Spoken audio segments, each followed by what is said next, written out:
chair looks awful small. They all are. This one too? Don't worry about That's a bigger angle. it. Okay, Emma, whenever you're ready. Hello, and welcome to my senior project. Today I'm going to be talking about the neuropsychology of the psychopathic brain. I'll be talking about why I chose this topic, my essential question, prior knowledge that I had previous to this topic, history, what is neuropsychology, what is psychopathy, the different parts of the brain, inside a psychopath's brain, a couple men, Brian Dugan, Jim Fallon, Jeffrey Dahmer, neural law, and my conclusion, and my references. So why I chose this topic, one of my favorite TV shows is Criminal Minds. I spent an entire summer watching this show, probably every single day, and that's what really interested me. They pick apart people's brains and they ask why these people killed who they killed, why they did it, what things in their past happened to them that made them do it.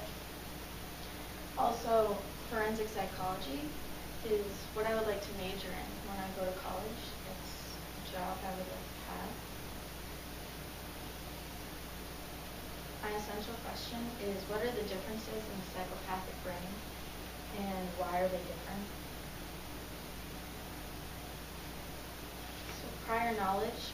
Before I started this project, I knew from a brain unit that I did my freshman year that adolescents have a lot to do with the brain and how the brain isn't fully developed until the age of 25. So when tragic things happen to children or they're abused, they won't fully develop and that can affect them in the longer run.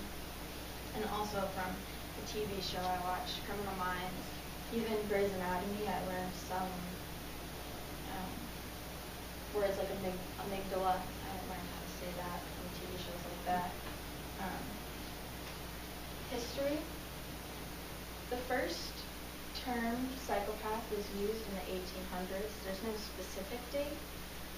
It was used by a man, J.L.A. Koch. It was a general term at first for anybody who was strange or conducted immoral actions without an illness or mental retardation. There was a man, Phineas Gage. He was struck by a metal rod while mining, and the rod went straight through his brain and through his prefrontal cortex.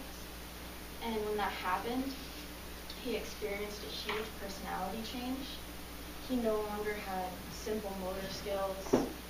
He lost memories that he once had.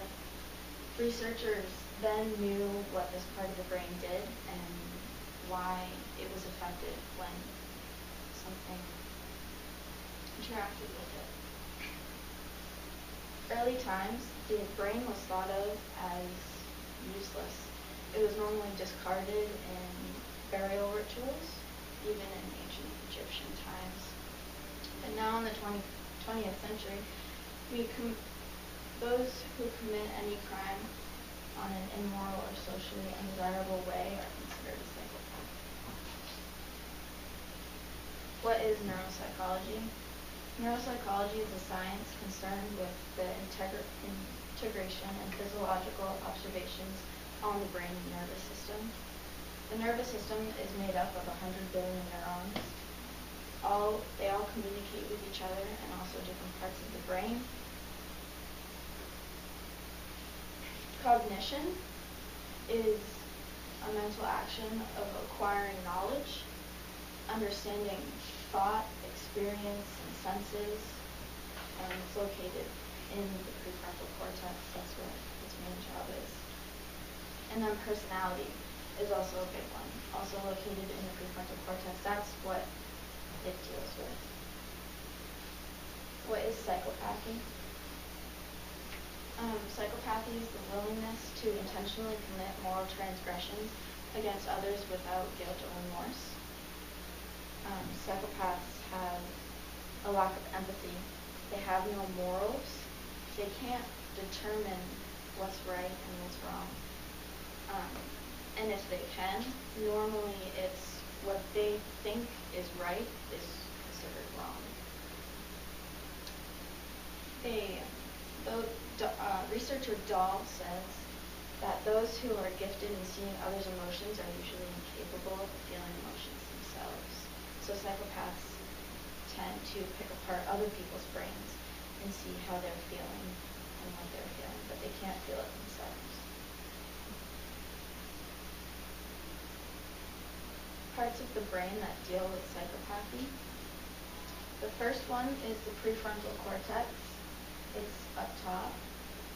That deals with people's personality, cognition, decision-making, basic functions, and impulses. The second is the amygdala, that little spot, and that mostly deals with fear. And then we have the orbital cortex, which is a part of the prefrontal cortex. It's located right behind the eyes, and it deals mostly with decision-making, the decision-making aspect of the prefrontal cortex. Orbital cortex is also connected to the amygdala, so that's how people experience fear, certain impulses, whether good or bad. Inside a psychopath's brain. This picture is a picture of a normal brain, a normal human, and then this is a psychopathic brain. You can see that this is the prefrontal cortex, that there's little to no activity, and then also over here is like where the amygdala is located, and that shows less activity also compared to the normal brain. There are many different tests to see if someone has psychopathy, this disease.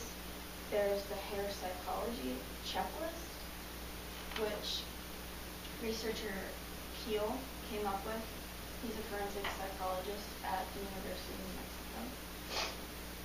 An average male will score a 4 to 5 on this checklist. An inmate will score about a 22. And a psychopath will be 30 or more. It's on a range of 1 to 40. And there's also MRI machine testing. People will be put into an MRI, and they'll be shown pictures of immoral actions, even groups such as the KKK. A normal person, their limbic system will light up, and their limbic system is also known as the emotional circuit. It also involves the amygdala and the orbital cortex.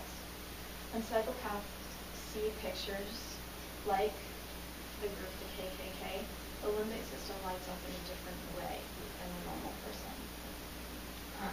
Researcher Keel says that the emotional circuit may be what stops a person from breaking into a house and killing that person. Psychopaths have a host of impairments.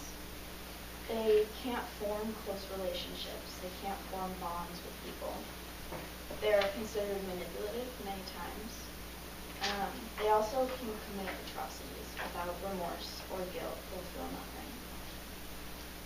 There's no distinction between ethical and non-ethical actions. And in a psychopath's brain, the amygdala is 18% smaller than that of a normal brain. Also, APD, which is antisocial personality disorder, it's a neurodevelopment disorder, which means this can also be referred to as psychopath with APD. They can't learn from their mistakes.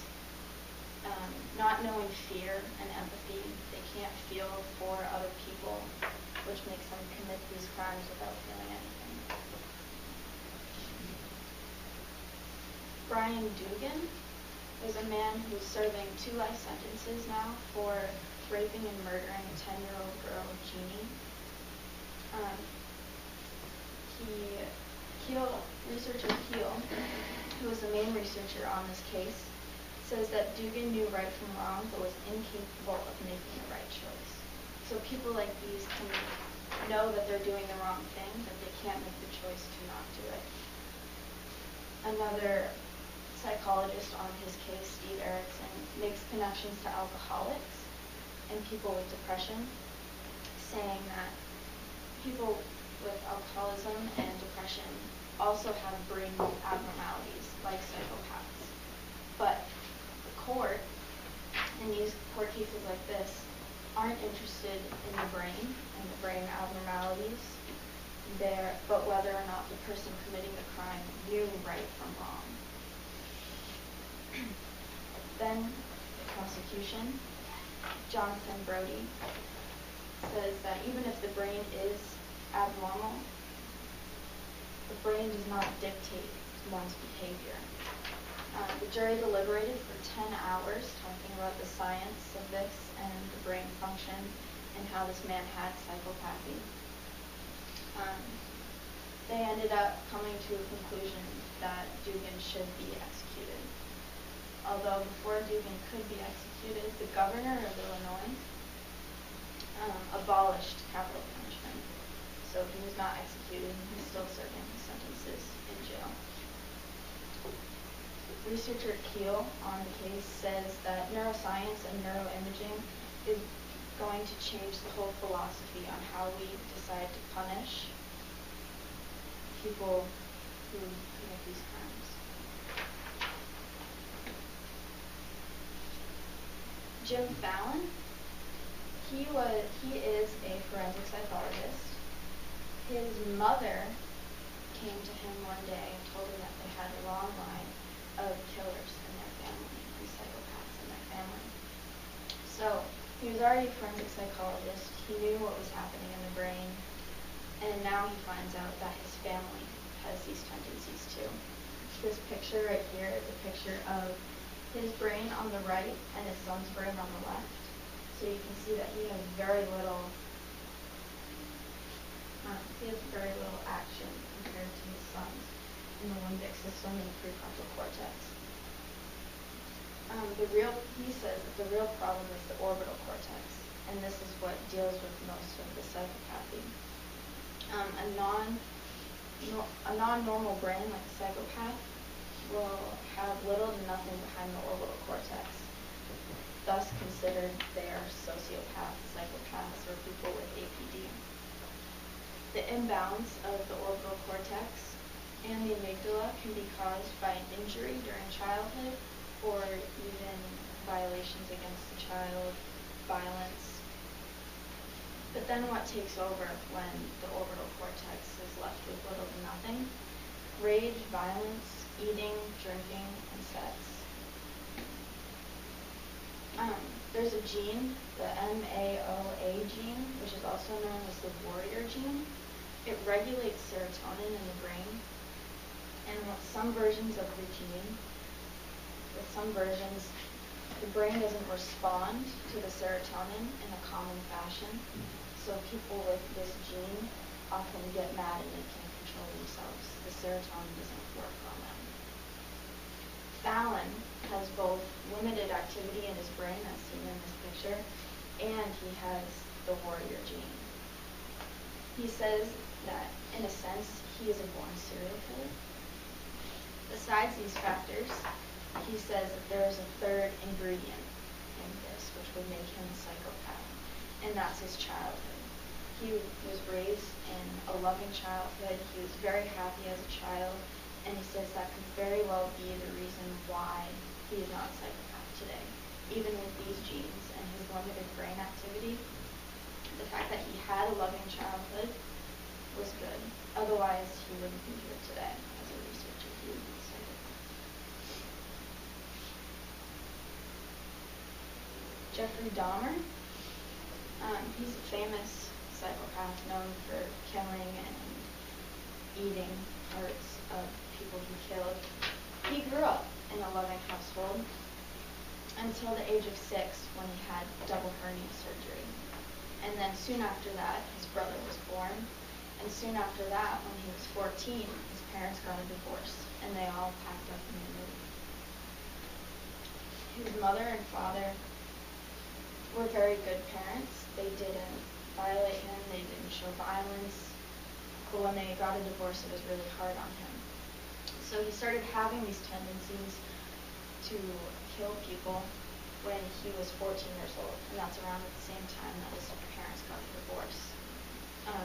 Dahmer ended up killing 17 men and boys, 8 parts of them, and he kept their skulls in his refrigerator. Now, in court and in his trial, if you watch it, he shows no remorse. He has a blank stare like this all the time, like he shouldn't be there, or like nothing that he did was wrong.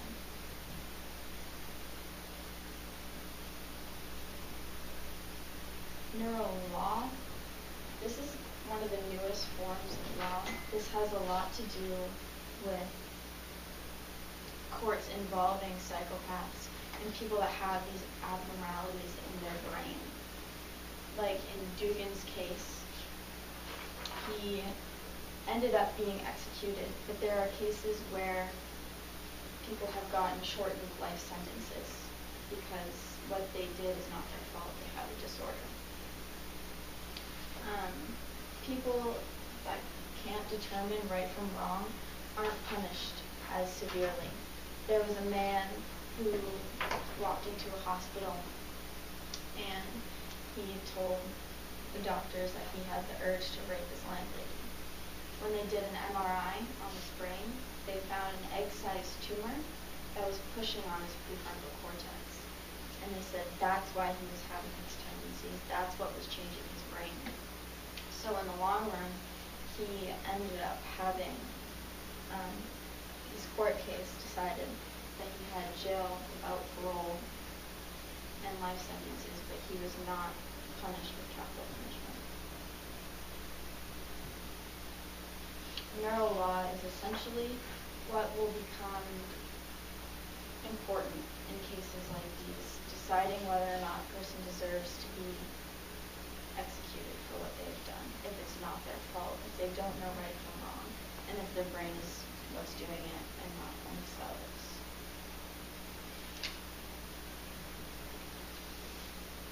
And then back to my essential question, what are the differences in the psychopathic brain, and why are they different? There are many differences that I talked about.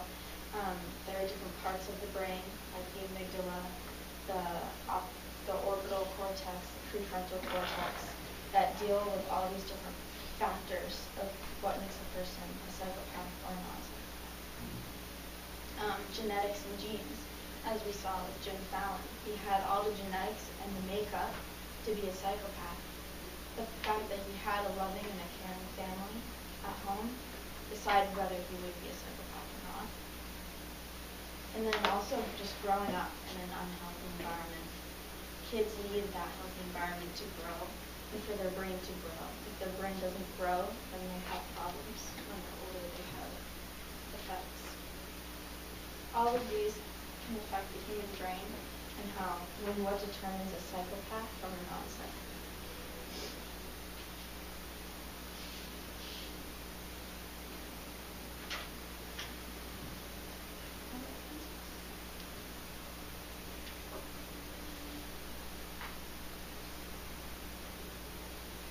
Any questions?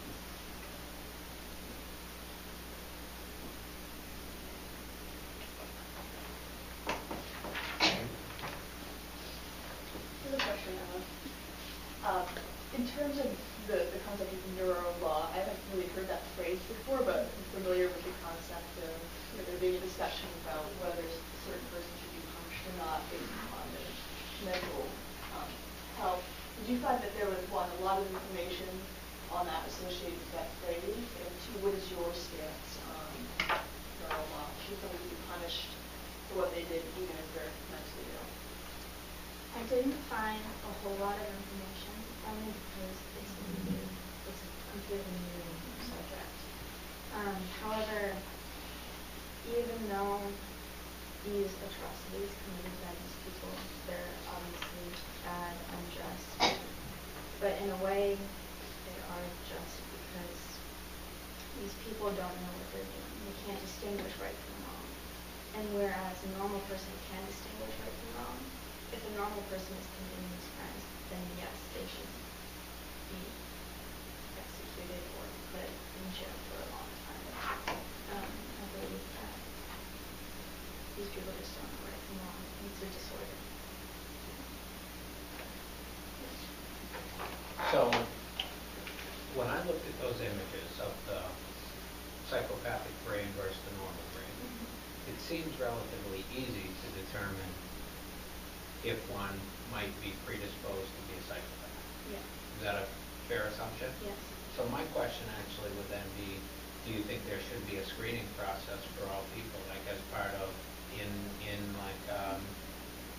early adolescent medical exams? Yeah.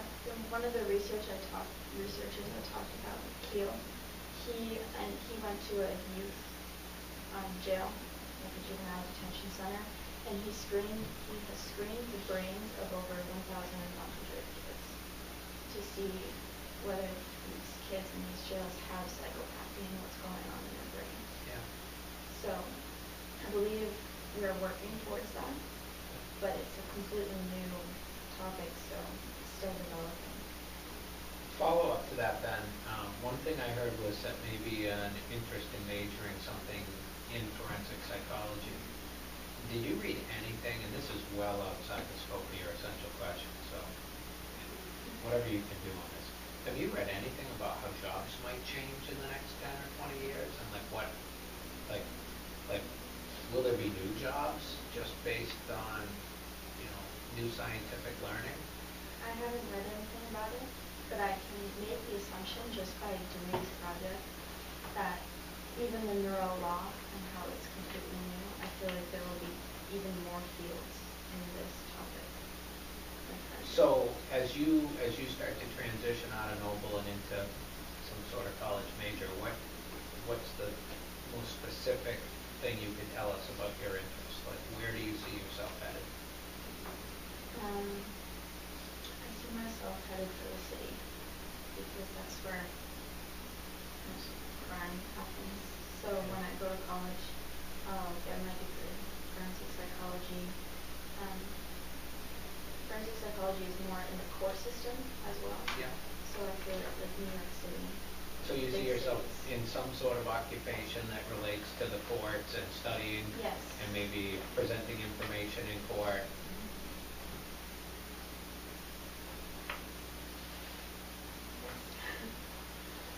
So can you be labeled as a psychopathic serial killer without having some sort of cortex or nuclear dysfunction? Like, can you just be a bad person with no... You can be a bad person with no emotions, but the aspect of the brain is what determines a psychopath from a non-psychopath. So if you don't have the full development, then you're considered a psychopath. Like, that's your disorder. If you don't have a disorder, then you could be called a psychopath, but it won't be technical to that. Okay.